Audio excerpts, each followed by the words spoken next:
learn about another voice and culture of Taiwan with We Love Hakka. 现在就让我们一起加入客家风情，大家来讲客家吧。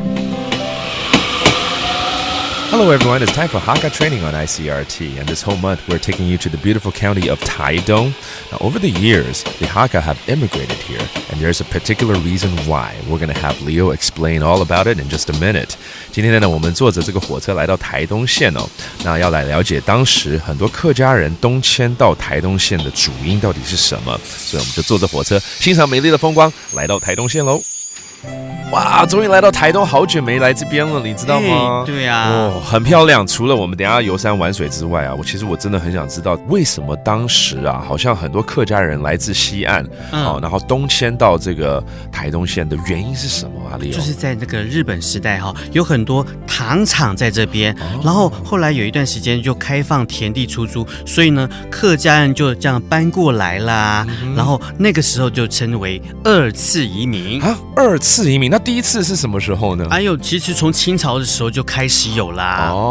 OK， 所以后来因为有一些糖厂，然后有一些田地要开发，所以就表示很多客家人都是以农为主业咯，是不是？因为客家人是很努力、很懂善忙的，所以谢谢啊。所以他那时候有一句话叫做"港田有港埔，周都两条湖"。港田有港埔，周都两条湖。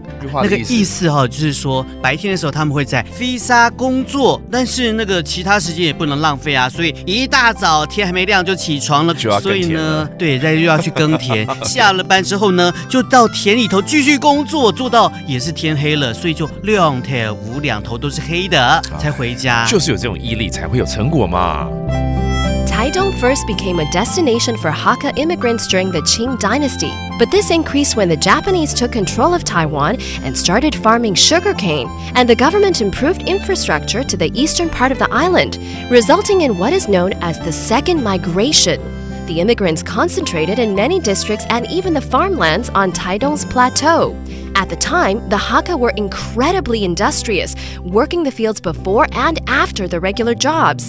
The area now is still a great basket for rice, tea, lemongrass, and sugarcane. 好 ，Leo， 我们来教几个单字好了。你刚刚讲白天晚上都要工作，白天晚上怎么说呢？ Nyesitel，Nyesitel， that's daytime， 白天。安补条安补条 that's 晚上嘛 nighttime. Now you know and learned a little bit more about the Hakka culture and vocab. That does today's Hakka training. 什么太嘎？俺自say 张来了。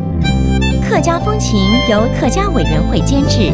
We Love Hakka has been brought to you by the Hakka Affairs Council.